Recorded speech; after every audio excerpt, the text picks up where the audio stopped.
Welcome back, everyone, to another episode of Happy Meadow Tales. I'm your host, Steve Kitts. Crispin, come back. The golden afternoon sun shone over Sunny Meadow as the crows gathered in the tallest oak tree. The young crows flitted between the branches, their sleek feathers gleaming in the light, while the older ones sat chatting and preening and napping. Among them was Crispin, the oldest crow in the meadow. Crispin had seen many seasons come and go, and while he was known for his wisdom and storytelling, he was also known for something else, his round belly. Once a swift and powerful flyer, Crispin now preferred short trips from branch to branch rather than the long journeys over the meadow.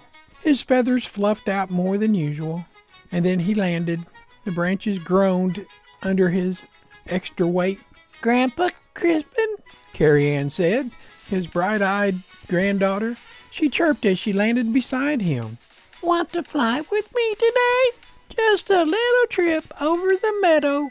Crispin ruffled his feathers. Dear, I'd love to, but I have, important crow things to do." Carrie Ann tilted her head. "Like what?" Crispin hesitated. "Like, watching the wind patterns and supervising the young ones and, thinking." Carrie Ann smiled.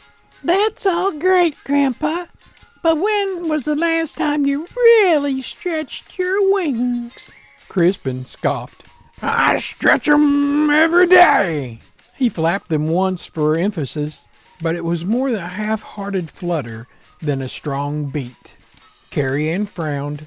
"Grandpa, you used to fly across the whole meadow in one go, and now you barely make it to the next tree."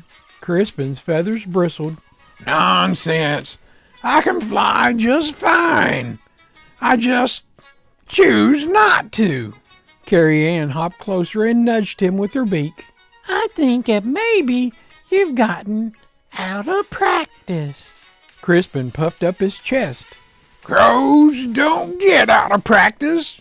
I'm still as strong as ever." As to prove his point, he spread his wings and pushed off the branch. He flapped once, twice, and then wobbled, dropping lower than expected. His wings straining as he tried to lift himself. He could barely manage to land on a lower limb.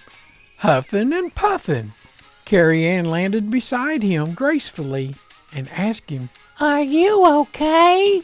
Crispin panted. Of course. I just testing out a new landing technique." Carrie Ann smiled gently. "Grandpa, I love you just the way you are, but if you want to fly the way you used to, you might need to build back some strength, and I can help." Crispin grumbled. "I don't need help." But Carrie Ann wasn't giving up. "Come on, we can make it fun.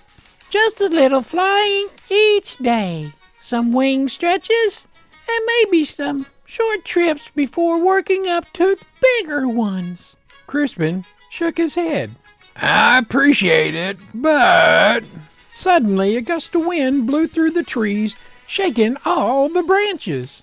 Crispin wobbled, but held on, while Carrie Ann rode the wind easily, barely affected. Crispin sighed.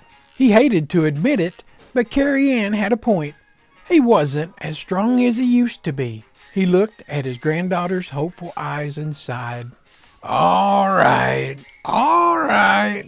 But if I don't like it, I'm quitting." Carrie Ann grinned.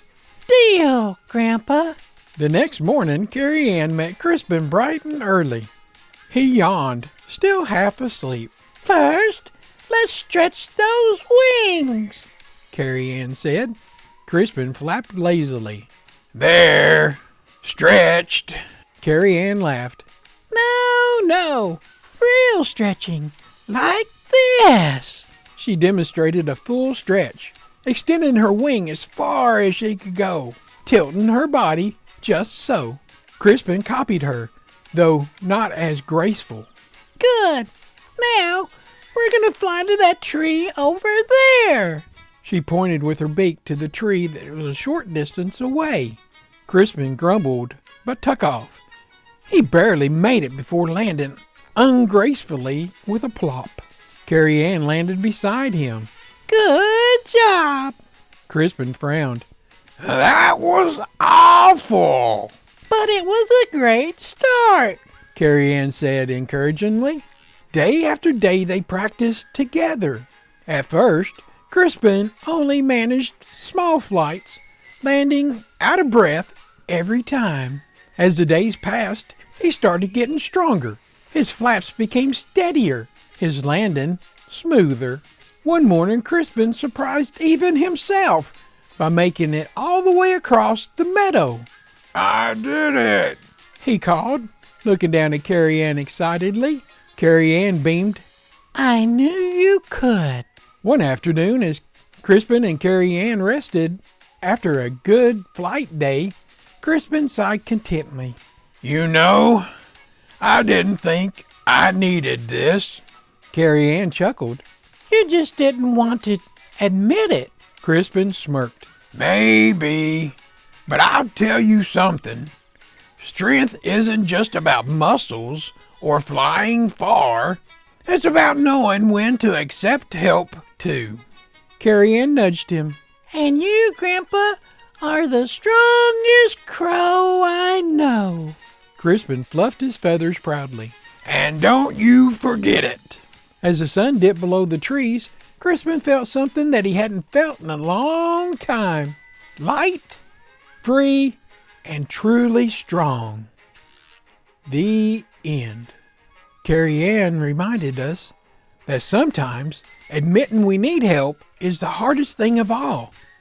But when we accept kindness, we grow stronger in more ways than one.